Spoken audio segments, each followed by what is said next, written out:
Futur Premier ministre ou pas, avec le régime l'UDPS, il ne fera rien. L'UDPS a Emilie Kameri. l'UDPS a Emilia Moïse Katumbi. Ou à Lessa Bango, la main nourricière. Tant l'UDPS est là, Katumbi a Lessa Bango, a sommes la bango billet d'avion, a organisé la billet sur la Gemva, la Vanilla. L'UDPS a craché sur la main de Katumbi. L'UDPS a craché sur Martin Fayulu, m'a dit. L'UDPS a craché sur Kabila. L'UDPS a craché sur François Béa. L'UDPS a craché sur Kalouba. L'UDPS a craché dans le bateau Nyon sur Baïda Bango. L'UDPS a craché même sur l'église catholique. Comment voulez-vous? Quand il était premier ministre, Kabila a dit par expérience, mais vous ne pouvez pas faire confiance à ces régimes. Parce que c'est un régime, et ça a toujours battu déception. C'est un régime qui cherche toujours à humilier ses adversaires politiques. Nous allons débattre. Nous allons entrer à l'Assemblée nationale pour aller faire les débats. Ils sont sortis. Balandi position, il y a la mouka na FCC ou la débat. Parce que nous savons. Nana pekisi bakasaye basa la paix forum ya paix na ya développement ya province na bango. Le problème ils avaient pas na bango bazo banga. Ils ont très mal géré leur province. Nzele ezalité barola la wapi. So bakosa la Béatrice Hôtel. Bien la fleuve Congo hôtel là. Pour na mon pompa ba commenter. Réconciliation non, je me demande pourquoi ils ont ça monter maman. Pas si. Ils ont fait des insomnies na IDPS na union sacrée du color réconciliation à Katanga na Bakatangi. Je n'ai pas compris parce que fils Nkoko Loba plusieurs cadres de l'union sacrée, même de la famille présidentielle, ils ont élu domicile Wapi à Katanga.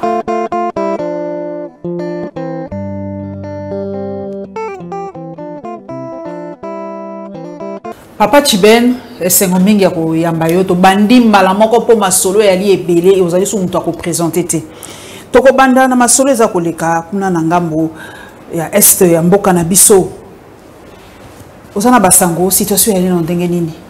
Maman Paulette merci na ndenge oyambingai to na sepeli makasi na pesi nzambe merci parce que ebele bakufi précisément na est mboka na biso bande ko na biso ebele batik biso ebele basali ba accident ba oui biso toza spécialité baye tozo sala mission siko mais ceux qui tozo paiement tozo loba c'est grâce na volonté et surtout na bolingo ya nzambe yango to pesi nzambe merci.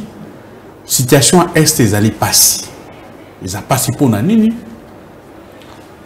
baye bazali ko bomana est bazali identifié l'armée congolaise à travers son porte-parole, le porte-parole du gouvernement militaire il y a 3 mois.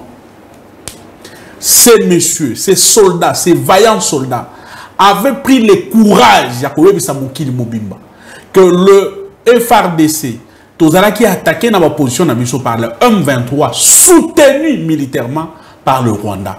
Moto moko andimela vaillants soldats en azalité. Surtout dans le gouvernement, dans le régime UDPS. Toujours des tâtonnements. Aujourd'hui, on nous attaque. Personne ne parle, madame.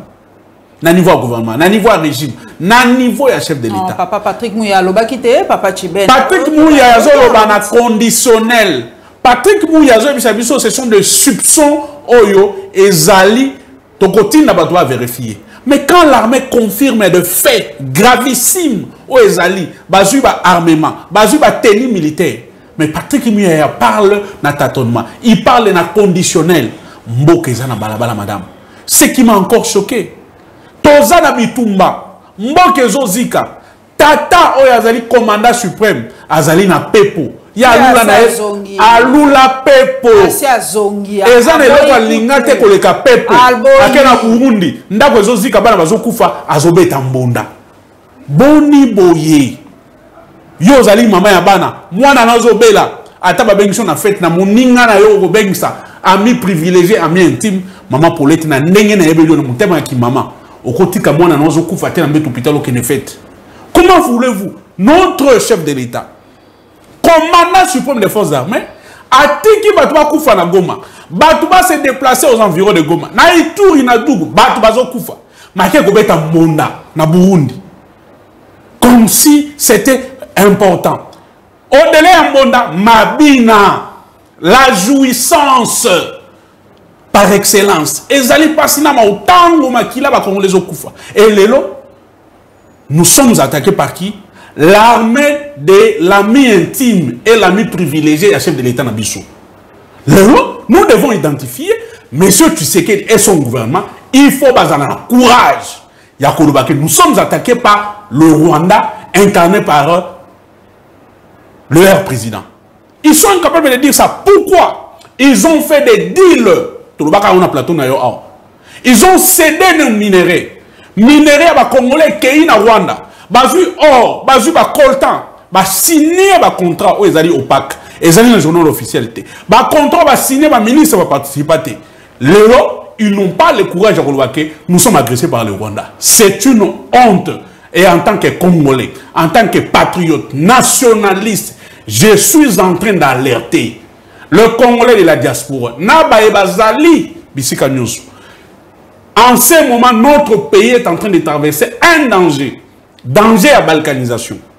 Le plan voulu par le multinational, la communauté internationale, va se concrétiser avec ces régimes de jouisseurs. Sans ceux qui étaient dans 48 heures aux Anagoma. Non, c'est faux. Ceux qui n'ont pas les livres de promesses, Aristote Ngari Mazokuma, à la Kakabiso, état-major va avancer à FRDC, à Rotchagoma. Et c'est à la Kakabiso, le livre de promesses, à Lobby, je viendrai ici rester avec vous à Goma. Jusqu'à ce que Kimia et Zonga. Il est tantôt à Dubaï, il est tantôt à Bujumbura, il est tantôt à Luganda. C'est pas une sinécure. Bazawapi, maman. Investisseur, Bazawapi. Investisseur à mon Lili ou tout investisseur au Tobiso au monde. Parce que jusque-là, aucun investisseur. Tolobaka. Aucun investisseur, même Soudanais ou Pakistanais, Azawati, n'a compte de voyage. Ces voyages-là nous coûtent beaucoup d'argent, madame. 2 500 000 $ par voyage. Le lot combien de dollars? 250 voyages. 250 voyages. Aujourd'hui, 2 500 000 multiplié par 250 voyages. Ça vous fait combien? Cet argent peut aider le militaire base de dotation. 17 mai au Fitea. Faites Yamapinga. À part follow le mounene, bah, qui ont déposé dans le monument à soldats. Et le Roni Basali Mapinga. Même au Konzalobi, moi, Hollandais qui est en Galoba. Avancer ça, même si ils ont avancé dans le secteur Nini. Dans le secteur Nini. 3 ans avec ce régime anti-légime. Le militaire n'a pas reçu de dotation. 3 ans. Mobilisation à recette. Les militaires n'ont pas reçu de dotation. 3 ans. Personnel enseignant, personnel médical. Sont 9 mois impayés, madame. Les assistants parlementaires dans l'Assemblée provinciale, 12 mois ou 14 mois impayés. Les députés provinciaux, 12 mois impayés. Yebisanga ba effort. Yebisanga maye et salemi wana bazo bisabiso et salemi na domaine. Les pays par terre. Sur le plan de gestion, les pays par terre. Nous avons aujourd'hui à la tête du pays un leadership faible. Incapable de résister face à Yoweri Kaguta Museveni, incapable de résister face au Rwandais Paul Kagame. Mais nous sommes en guerre. La politique, il y a bon voisinage. Madame, cette politique a échoué. La fameuse diplomatie va consacrer Bisso, va consacrer Congolais, parce que Bisso ne peut pas guérir le Kouta. Wapi. Quand Kagame nous a insulté en France, quand l'ambassadeur ici, Karega, nous a insulté en Kinshasa, c'était une manière à remettre un régime, ils n'ont pas réagi. Aujourd'hui, le moins de déplacement à langage, et comme on nous attaque officiellement. Quand l'armée ougandaise est entrée ici, les médias, les journalistes congolais, les patriotes, ils avaient alerté. Le régime a refusé. Aujourd'hui, on se pose des questions. Où sont partis les Américains qui étaient venus en pompe ici? On avait mobilisé tout un gouvernement. 6, 12, 13 soldats américains, Bazawapi. Au moment que nos frères sont en train de fuir aux environs de Goma, les soldats américains, Bazawapi. L'armée kenyane est où? L'armée ougandaise est où? La Bazongi. Pour quel résultat? Bazongi. Parce que le résultat état de siège. L'armée rwandaise na burundaise, bakoya te bawa européen biso moi maboko. Mais bakoya wapi, maman? Tout ça la team na bango sikoyo. Bakoya wapi? L'armée soudanaise, Bazawapi. Bakoya wapi? L'armée kenyane, nous sommes en danger. Si nous étions face à un gouvernement sérieux, madame, si nous étions face à un régime sérieux, et là, parce que nous sommes en guerre, on devait rappeler notre ambassadeur na Rwanda, Bazunga. L'imposteur de l'ambassadeur ici, Karega, devait être chassé jusqu'à ce que les relations diplomatiques soient normales. Comment voulez-vous la population? L'armée t'a dit que nous sommes agressés par le Rwanda. Mais vous soumez du côté des autorités. On joue à quel jeu? On joue à quel jeu? On joue, n'a pas intérêt, il y a Paul Kagame, mais on est en train de jouer à un jeu, n'a pas intérêt multinational, parce qu'on leur avait dit. Tant que vous avez l'opposition, 38 ans, vous avez une école, il y a maître, il y a docteur, il y a politique. La guerre que nous subissons à l'est du Congo, ce n'est pas la guerre de Kabila.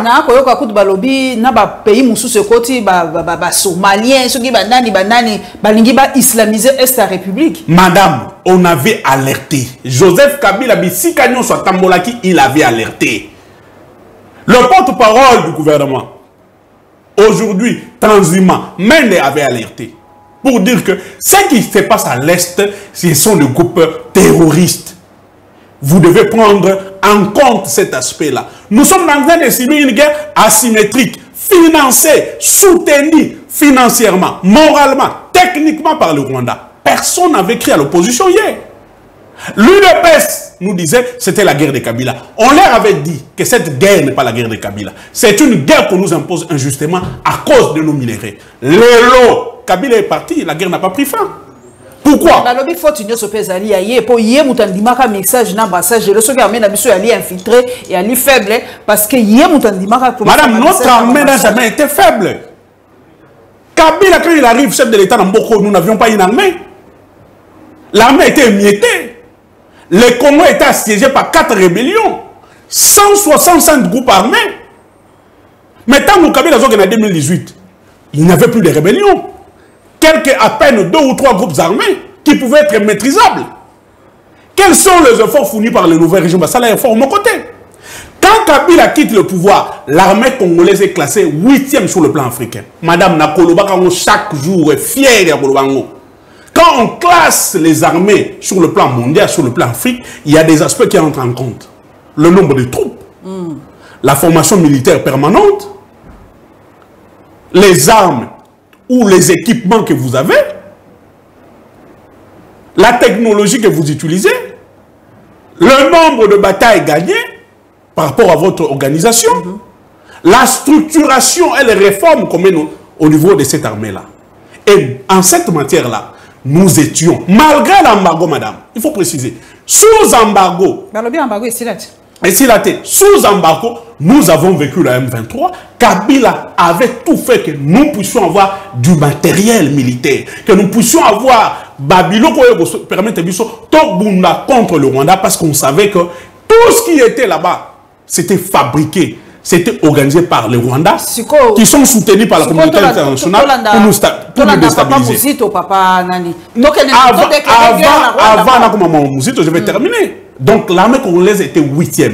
Sur l'armée congolaise, c'était l'Égypte, c'était le Nigeria, c'était l'Afrique du Sud, c'était le Maroc dans ma nation. L'Ouganda n'a jamais été devant le Congo. Le Rwanda n'a jamais été devant le Congo. L'Angola n'a jamais été devant le Congo. Le Kenya n'a pas été. Mais le chef de l'État, le régime actuel, nous a dit notre partenaire privilégié, mon ami et frère, c'est le Rwanda. Ayez le courage, M. Tshilombo, Monsieur le président sortant, ayez le courage à dire à votre frère et partenaire privilégié que c'est lui qui est en train d'agresser les Congo. Ayez le courage, comme Kabila avait fait à l'époque, que nous sommes en paix avec tous nos pays voisins, sauf le Rwanda et l'Ouganda.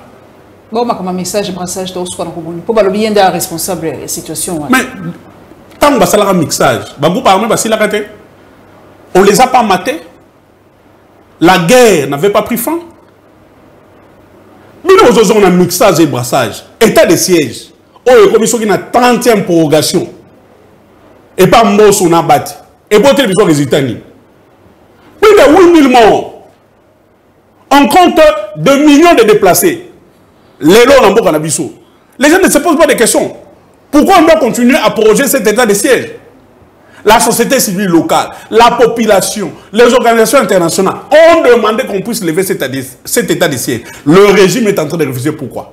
Mais c'est Tshisekedi est en train de s'entêter. Pourquoi? Alors que cet état de siège a échoué. On tue plus de gens pendant l'état de siège qu'avant. Oh non,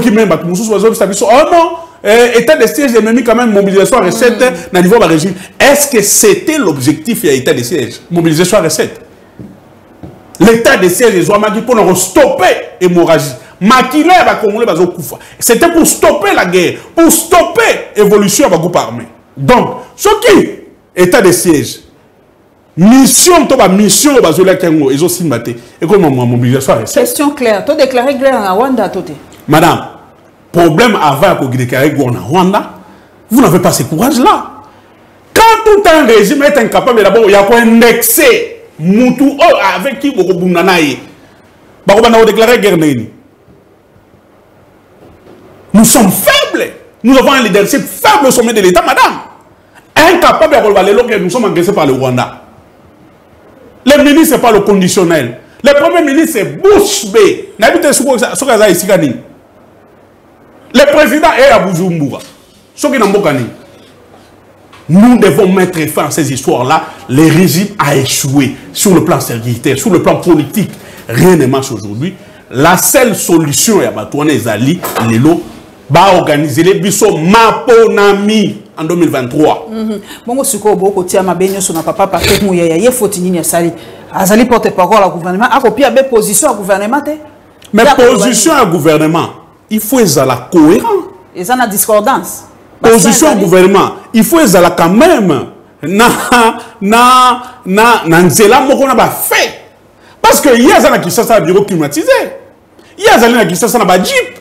Mais ce sont ces militaires-là qui sont au front, au défaut qui pété, qui ont des faits palpables, de preuves tangibles et palpables. Bilamba, l'armée rwandaise. Bazalina Mando, qui est l'armée rwandaise. Bango de l'exhibition que ce sont les Rwandais. Que c'est l'armée rwandaise qui nous attaque. Comment voulez-vous, Bino Batozana, cité Union africaine, Boza Aona Oya, Boza parler de la nation, en train de boire du champagne dans un bureau climatisé, pour contredire version et armée. Soyons sérieux. La Russie est en guerre. Combien de fois Mouni Vladimir Poutine qu'on déplacé? Quelles que soient les invitations. Token à Ukraine, le pays est en guerre. Combien de fois Mouni président Zelensky a se déplacé? Maintenant, là, je vous apprends. Au moment où nous sommes en train de faire cette émission, dans le Sénégal, incendie Salemi, le président de la République Macky Sall était en déplacement à 4 voyages en Zongi. Sanctions. Ministre Akoui. Ministre Akoui. Il y a biso à détournement. Combien de ministres sont tombés? Chile, le détournement. Combien de ministres sont tombés? Un ministre de ce gouvernement a dit Tozaba Miyibi, biso nyuswa. Tozaba Miyibi autour du chef de l'État. Tozaba Miyibi. Bane Mbongo, il y a Makambo, il y a Nirangongo et tout ça. Il y a office sur la gestion volcanique. Mbongo et Liama. Et Bimate. Mbongo et Liama. Qui sont tombés. 100 jours, les Mbongo qui sont tombés. Mbongo, il y a Covid. Oh, il y a des fonds, on appelle ça qui? Et le ministère, il y a santé. Nani. Bakanka, papa était nité. Azawapi, Abima. Projet Nyonso. Même ça, 45 territoires, on dit ma non, c'est un monde, madame. 145, qui va gérer ce projet? Dans ces pays, nous avons la constitution, nous avons les lois organiques. Nous avons la loi portant principe fondamental libre d'administration en province. OESAL et PSIBA, principaux directifs pour le fonctionnement de la province. Nous avons la loi Moussous sur les entités déconcentrées et décentralisées. Vous foulez au pied toutes ces lois-là, madame. Vous avez un projet populiste pour l'élection 2023. Enfin, vous avez quelques leaders au niveau du territoire. Vous avez une campagne, vous avez pour s'enrichir. et faire la campagne de 2023 alors que vous avez échoué. Et vous croyez que vous allez battre l'opposition à l'élection de 2023 de cette manière? Ils ont échoué.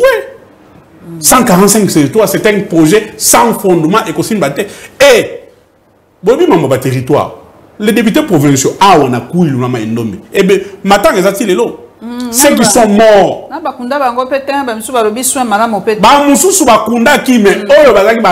Je l'ai suivi dans Top Congo. Il va souvenir dans l'hôpital. Oh. Députés provinciaux. Baza sont morts au dans l'hôpital. Mon égalité. Et c'est avec ces gens-là que vous allez traiter 145 territoires. Et vous demandez à l'Assemblée provinciale, à gouvernement provincial, base à œil, na contrôle dans le territoire.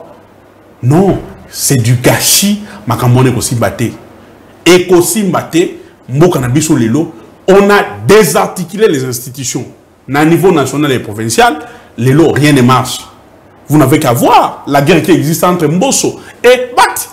Papa, mais c'est quoi mon depuis Azongi déjà Azana Kisasa, na koyebi sayo Azana Kisasa, alobaki akati ba voyage, il fallait na Malabo kuna na Guinée, mais akati ba voyage nyonso papa mokonzi akati nyonso ya walobi pe na yoki pe balobi da 48 heures akokende Goma vanda kuna penza na front atala ndenge bitumba koleka. On a eu papa mokonzi fois lobanini a encouragé Azana eloko akosika kolobate. Oh, papa mokonzi commandant Sani Sabiso na ba promesse. Et si tout ça les livres de promesses. Ils en a plus de 250 promesses à la Kabiso à kokisa na noté. Ba promesse a oyebi Sabiso a osali sa mo colonie. A kolobelo konini. A yebi Sabiso déjà que biso toza ba komantaba. Biso toza ba ndoki. Toza ba haineux. Amis et frères n'avaient privilégié ces Kagame. Nous subissons l'attaque. Il y a amis et frères n'avaient Kagame. Mais bato M23 balobi bayaki na Kisasa bavandi ba sololi il fallait que kende quelque part ko vanda na Banzangungu kuna mais gouvernement na biso nde respecter ba accord wana te. Mais madame. Et pourtant M23 il y a une union sacrée. Non comprendre hein. Dans une union sacrée. Mais il y a un autre sinon désordre. Tu sais que une union sacrée c'est malédiction pour Namboka o. IDP c'est malédiction. Union sacrée c'est un monstre à 1000 têtes. Bah là qui passe à la union sacrée. Bah yé awa bazo welani. Qu'est-ce qui a empêché le gouvernement wana pour que bah Solona mangba si ça makam. Ils se sont déplacés na Kenya. Parce que n'a pas accord. Bakor ngo suki ndegeni tanga biso de bisakimo batiki tala kutu asolena M23 la Kenya papa mokonzi ba groupe armé on a biso kenenge na Kenya kuna ba loger ba ngo fute ba ngo son ba sinise bakor on a contenu na moteli yoto yebite sikoyo ba linga ibasala bangoni non problème ezali awa madame il faut to fungola misu problème ezali des plans ya déstabilisation. Balkanisation ou déstabilisation? Déstabilisation et comment la balkanisation? Il faut d'abord déstabiliser. Créer moi sorte ya terreur n'est-ce pas sur la est. Batuba kima ba zone etika la vide. Pour que Congolais azala susu na gouya kofana na mambele na été. C'est comme ça qu'on va nous injecter batu. Na yebisa ka maman politique du monde. Le Rwanda est en quête de terre. Paul Kagame a fait un voyage à Congo Brazzaville. Les Congolais sont en train de rêver. Ayeko senga awa na Sassou Nguesso pesa ye mabela sala bilanga. Ah oui, Paul Kagame s'est déplacé awa na Congo Brazzaville pour demander des terres. Mais biso ba lobi personne na maluku wat. À sala bilanga. Ya solo, il y a dans solo. Et c'est la vérité. Personne na maluku. Na maluku je ne sais pas mais na awa. Ayeko senga asala bilanga. Na Congo Brazzaville ça solo. Asengaki asenga bilanga. Mais na bilanga wana bazo senga na régime en place baba na botongi ya pont route rail na Brazzaville. Oh oui. Oh. Avant la constitution il y a pont ya banana. Pont na nini? Parce que ce pont là va faciliter bango balekaka awa. On vous a déjà déstabilisé na est na ouest. Va fragiliser Mboka na biso. En ce moment ici, na Kikwit, la guerre va éclater. Pourquoi? Le gouvernement congolais a accepté. Na gouverneur ya Kwilu, na maire de la ville à Kinshasa, on va accueillir soi-disant des réfugiés. Ah. Autant de millions de réfugiés, ceux qui 10 000, ceux qui 20 000, vont loger dans le stade de Kazamba. Pour que va identifier, va répatrier dans la province, dans le territoire. Nous disons que c'est un plan de déstabilisation. Angola. Il y a Rwandais ou Congolais? Non, mais il faut identifier. Comment vous pouvez faire entrer sur le sol congolais plus de 50 000, plus de 60 000 personnes sans identification? C'est sur le plan de stratégie. C'est-à-dire, la déstabilisation, na est déjà, parce que le régime est faible, la fond sous na ouest, Angola. Nous avons des frères, des sœurs, des oncles en Angola. Nous acceptons. Mais nous exigeons que l'identification à la frontière. Ça identifier la frontière. Et ça la frontière. Et ça la terre Angola, pour que baba identification en même temps stade ya Kazam. C'est anormal. Ce sont ces choses-là que ces régimes ne maîtrisent pas. Deuxièmement, Kagame venait d'avoir 145 ou 142 millions de la part de la Grande-Bretagne. Kagame a donné des conditions que bateau bakoki ko ya ko fanda na Rwanda faisait mibali banate na basité.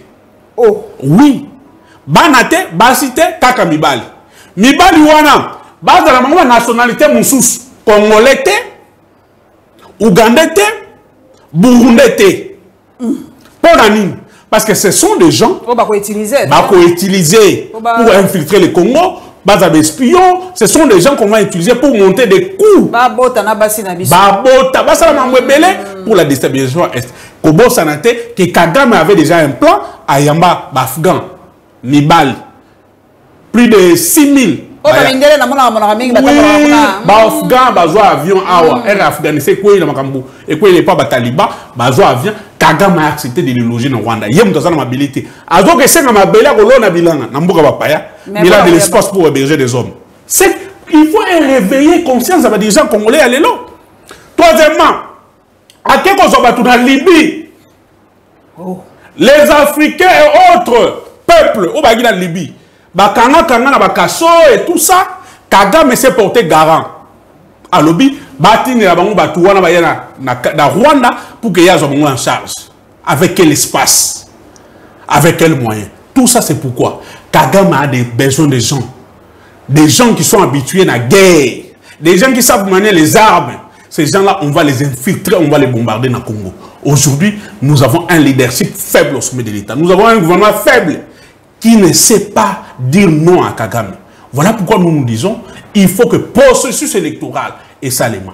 Comme la mobilisation de cette Makassi, nous voulons qu'on donne l'argent à CED. Nous voulons que le préalable posé par l'opposition pour que l'élection Salema ait à la respecter. Déjà,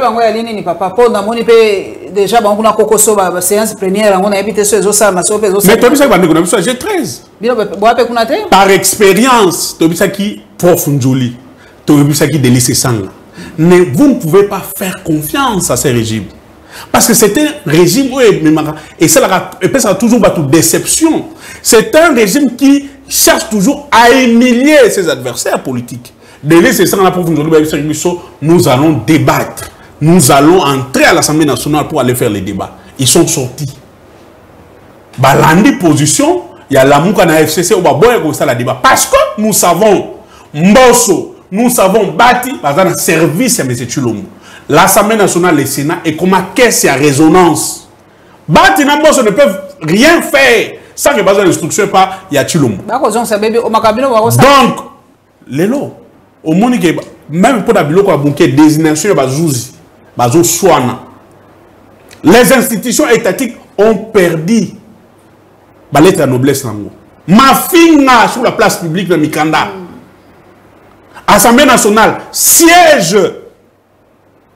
Il y a corruption permanente. Assemblée nationale na Sénat. Et comme siège et si cas délinquance économique na financière, élire domicile, pour la libérer. Assemblée nationale, Sénat, siège et la violation permanente de la Constitution dans Mibeko. Mboke Kouyi. Première institution de la République, président de la République, Kouna Koutroulobate, scandale, corruption et tout ça. Baba Vignon sur Moki les Ali Kouna. Si quoi, institution ni l'élo, et qu'on peut ça le coup, et qu'on peut ça le peuple congolais.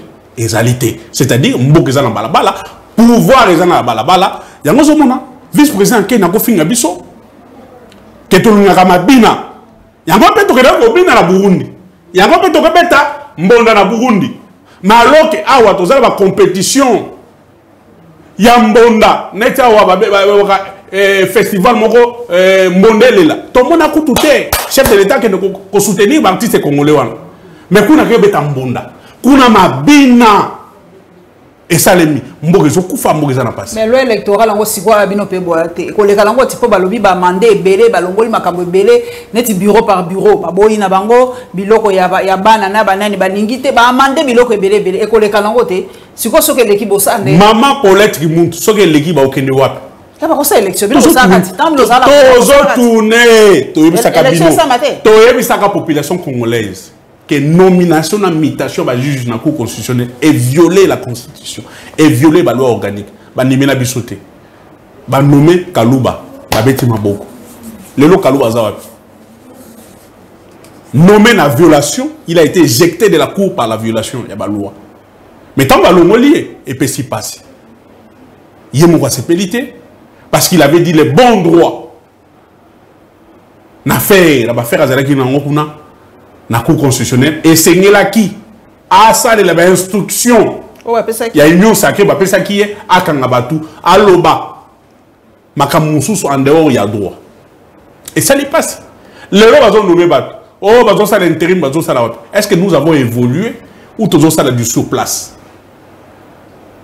on a nommé un gouvernement dans la violation ça Malukonde on nous a dit c'est un gouvernement de warriors bah warriors bazon travailler aujourd'hui. Nous sommes en train d'avancer ou nous sommes en train de reculer sur le plan économique, sur le plan politique. La recette thématique, papa. La recette thématique, à Wapi, maman. La fiscalité, sur les milliards. Bah, si sur réserve d'échange, 5 milliards. Réserve d'échange, 5 milliards, Tolobi EU. Bah, le budget est commis à 15 milliards. Tolobi EU. Mais c'est contradictoire par rapport à la gestion du pays. D'abord, tant qu'on va faire. Compagnie nationale aérienne, ils allaient en faillite. À cause d'une décision populiste. Manque à kérosène, guerre Russie, Ukraine, intérêt par maman, il va pour manque à kérosène, était Bangomoko, gestionnaire, il y a société Balobi. Si Congo est en faillite, c'est à cause d'une décision populiste. Il y a réduction, il y a coût, il y a billets de transport. Sans entraîner plus de 60% ou 70% de recettes et entreprises. Entreprise au Kabila, Tika Gina, avion, Mineto, Mitan, le loi avion, Tika Liboko. Avion Moko, il y a Congo Airways, et Kenaki, entretien à Maroc et Zongawa, on a mobilisé déjà, même les filles d'Odé, l'aéroport Andil, pour Babina, avion Zonga entretien. Avion Zonga entretien. Bah, somme avion Astikate, et Zonga entretien. Ceux qui m'ont sur le côté réellement, Nengolobi Maman. Bah, qui n'a signé contrat, mon roi, leasing, na Kenya Airways. Bah, il y a 4 Embraer, avions, marque, type brésilien. Le contrat aujourd'hui a pris fin. Le Kenya Airways a résilié le contrat unilatéralement. Pour Dani, mon solo. Il faut plus de 27 millions que le gouvernement congolais devait na Kenya Airways dans le délai à Pessate. Bazob avion na bango. Mon solo les awap. 3 ans, les militaires va jouer dotation ni bottine ni tenue. Bon, on a vu une mobilisation et c'est une année. Les médecins ne sont pas payés. J'ai une vidéo sur nos autres chaque jour. Kabila Tikaki, médecin, professeur d'université à $2 000 et c'était médecin à $1 500. Aujourd'hui, à cause de cette crise que ce gouvernement n'a pas pu gérer, bon, on a et c'est mietté et commis $800 ou $1000. Un professeur est en train de pleurer dans ma tanga à collègue d'un professeur. J'ai encore la vidéo. Azo de crier condition de vie à ma professeur. Le professeur d'université c'est la dotation de Kabila. Badjit Kabila a doté ma professeur dans ma médecin. Ce gouvernement est venu, après ce médecin à mati bango salaire. Ba enseignant, na ba fonctionnaire, ba constitution non, majoration à salaire na 30%. Lokuta monene. Et à ce lokuta? Et à lokuta, nous avons des enseignants, nous avons des militaires. Ba moni en monté. Oh. Mais oui. Gratuité CBT. Gratuité, c'est un fiasco, madame. Gratuité, si la cala. Qui a le goût d'aller enseigner? Moi, on est dans l'école publique. Exactement. Les parents payent. Dans l'école catholique, les gens payent. Gratuité, ça a sauté. C'était une décision populiste qui a entraîné dégradation du système éducatif, qui a entraîné l'IWA na kati corps enseignant parce que les enseignants ne sont plus pris en charge les lots. Enseignant a koki ko commis en charge te a koki ko foute la mwana na ye minerval te a koki ko tanga te. Totongaka bakelas sur toute l'étendue du province nationale, il y a un territoire national. On leur a dit continuez la construction des écoles. Allez avec la gratuité mollo graduellement. Aujourd'hui nous en sommes. Ils n'allaient pas sinon. C'est quoi Balamboka papa Chiben ba ko senga balobi bon. To matato kita ezali kaka armée na biso to sunga bango. Yo za ko proposer piste nini po Balamboka ba sunga armée. Balamboka mingi bali to ali prêt à copier ata $1 ata 1000 francs pour na ba mapinga na biso. Pour na yo za ko proposer zela nini Balamboka ba zo pour na ko sesa mapinga. Je ne suis pas d'accord avec cette initiative. OK. Il y a les bosso pour nani. Nous sommes face à un gouvernement irresponsable. Kasi ngwana kutundete papa. Ce qui les loba na mboko bazu initiative. Bon sangisa monsolo na ekolia mabako yiba. Oh. Si Mama Paulette ba ebazo na nanga ndako. Ba pesa biso niveau ya monsolo ya collecte des fonds et salima. Ba ça la caisse bon quoi. Oh ba pesa à l'époque je crois monseigneur Ambon aboyaka ba pesa ka mutu bon quoi. Ezaki mamu soki ya fond soki ya covid soki ba bloko nini wana bato basaka ba collecte ba pesa ka ba don musolo les awa Eliama avec ces gouvernements soki population a joué initiative bozi musolo bo tsango na banque mbongo na ba ko yiba parce que bazali motivé na jouissance à tout prix mabina kolia ba fête ba voyage il y a de priorité dans mango. Mon solo est comme la policier et comme le soldat. Mais appui à ma casse, il y a même en armée, ils allaient soutien. Soutien, ils allaient nini. Comme nous sommes infiltrés, comme nous sommes attaqués, Baye Bazali sur terrain, Nagome dans les environs. En tant que peuple, il faut qu'on puisse d'abord information et solo et pas à ma pinga. La population doit collaborer parfaitement dans le service à sécurité pour avoir la bonne information afin que nous puissions mettre l'ennemi hors état de nuire. La deuxième, appui à Bakassi, c'est la mobilisation générale. Nous sommes en guerre. Nous sommes en danger. Nous devons nous mobiliser. Les Congolais de tous bords. Parce que vous ne pouvez pas compter sur l'union sacrée et ses régimes. Baye Bazali na diaspora, levez-vous. Je vais voir Boketou. Qui ça concerne les musiciens sans raison. Oui, pour les anatina pour na yo. Lève-toi, mobilise les Congolais pour que nous fassons la marche devant l'ambassade de Rwanda, na Belgique, na France. Dénoncez, faites des calicots là-bas. Faites la pression. Écrivez à l'Union européenne. Bon, qu'il y ait un système aux Nations Unies, noir sur blanc, avec des images. Pour parler du Congo, que notre pays est en danger. Ça fait des années, nous subissons une guerre injuste. C'est ça la mobilisation. Nous qui sommes au pays, Batoua Yamouka, Force Patriotique, PPRD, FCC, lèvons-nous debout. Bloc Patriotique, PRC, Panzani. Non, Ezali. Lèvons-nous debout, tant que nous avons la marche. Il y a soutien. L'affaire d'essai, tout ça la marche. Pour nous protester devant l'ambassade. Il y a Rwanda ici. Non, tu as la pression. Parce que l'État, l'État Moïni.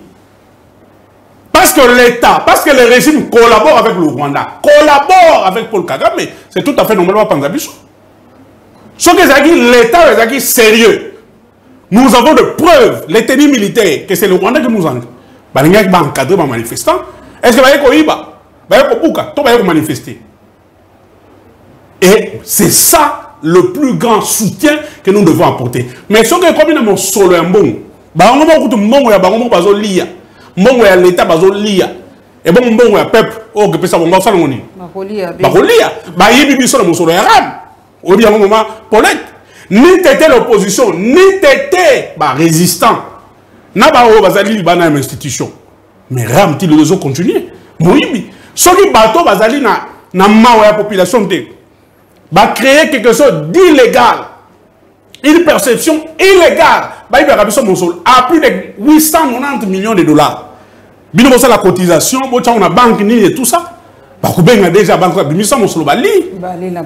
mais papa, dans le bloc patriotique, mais bloc patriotique, quand même papa Mozito, on a quitté le bien Joseph Kabila. Tellement toi, Mimbo, comme tu as sali, na bloc patriotique, on a tabimi na ya bendani.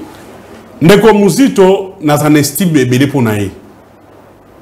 Mais les comme avec nos politiques congolais, bazam ming téléguidé par les types digestifs.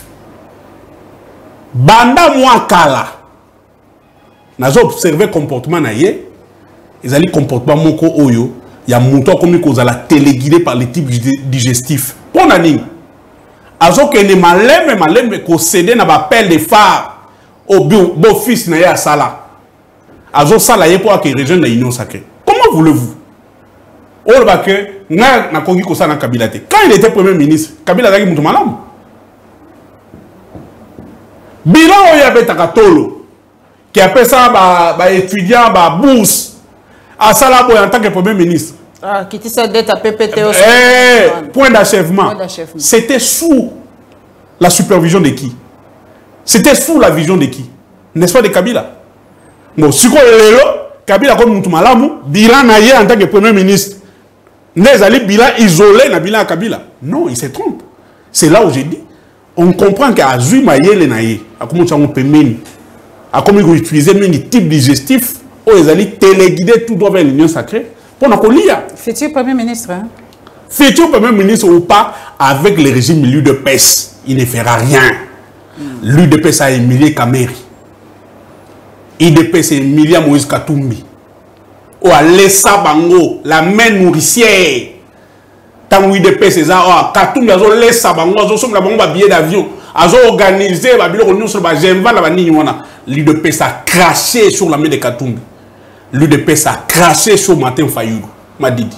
L'UDP a craché sur Kabila. L'UDP a craché sur François Béa. L'UDP a craché sur Kalouba.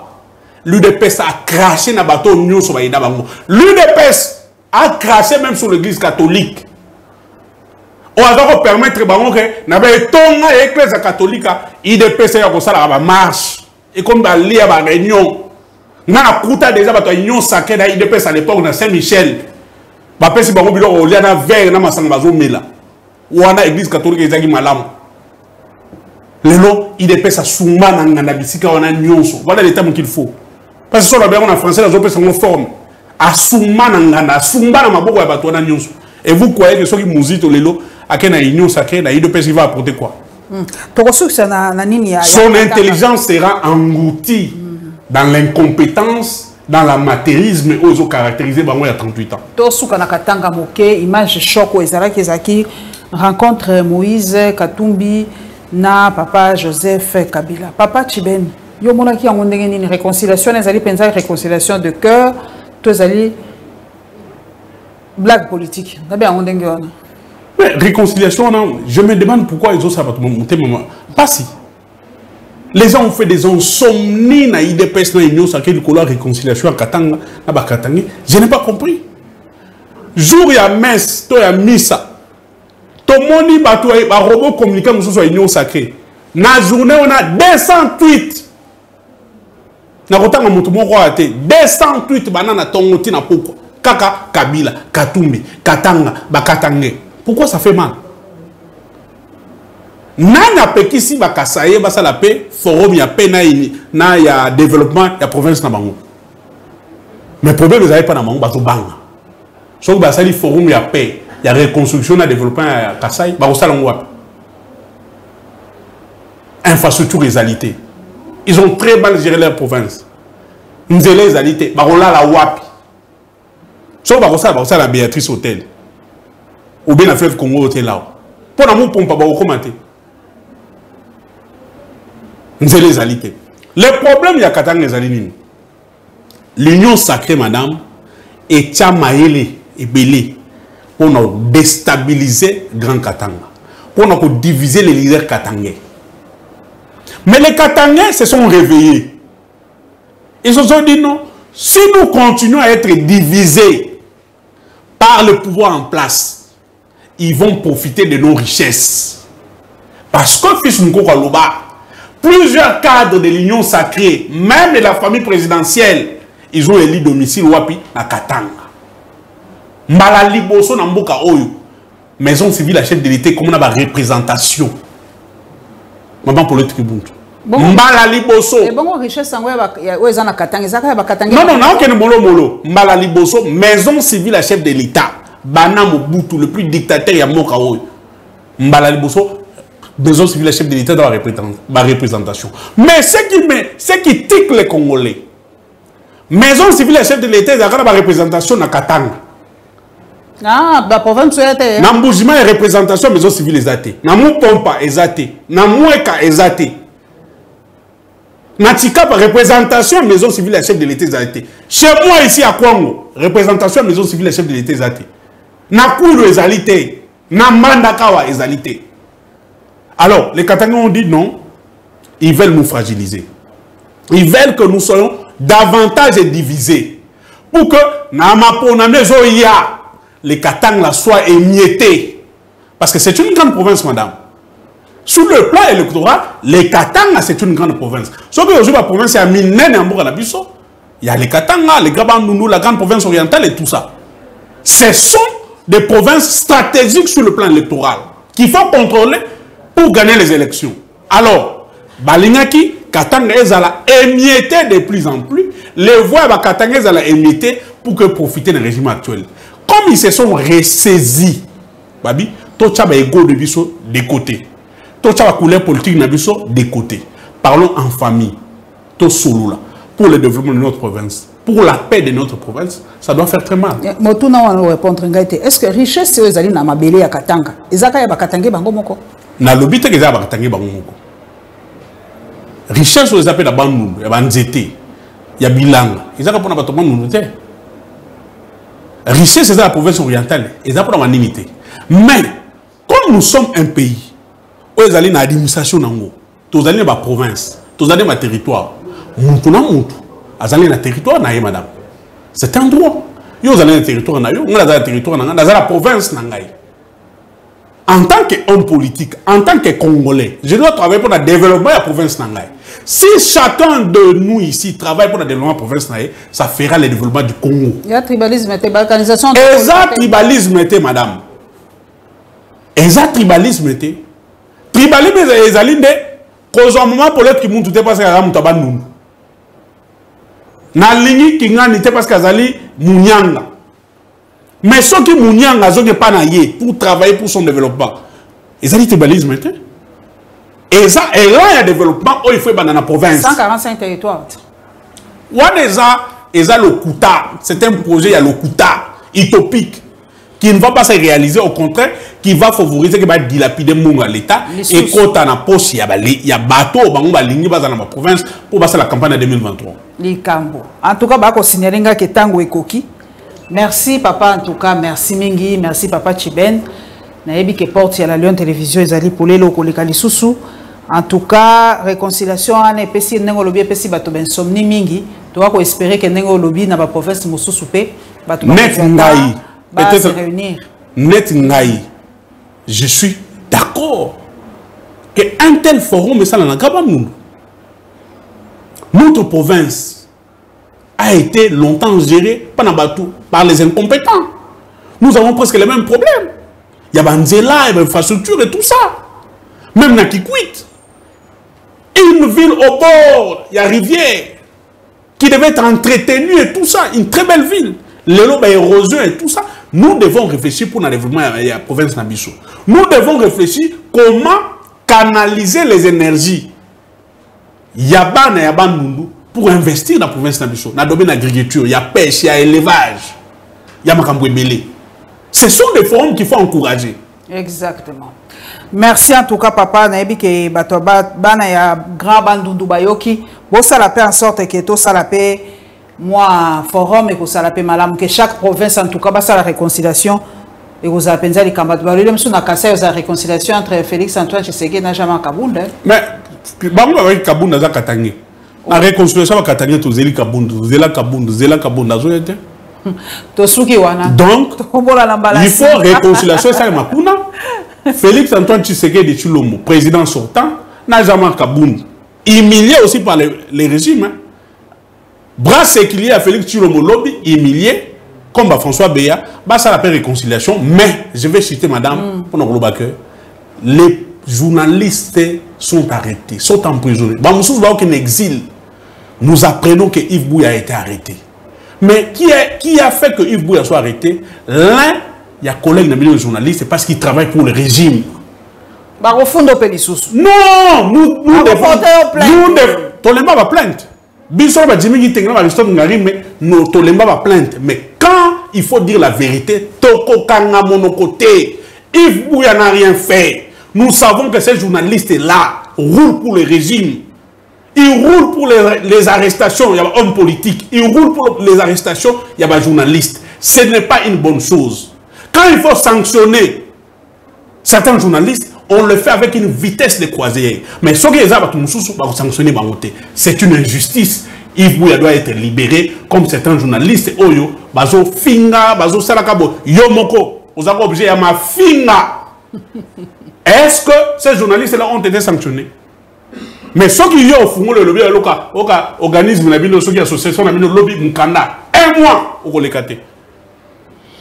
Merci de soutenir les bisonga na boy kolobela dossier wana, mais to kolobela ngomba na sima. Botika malamu, po swelamo na banda kolabino.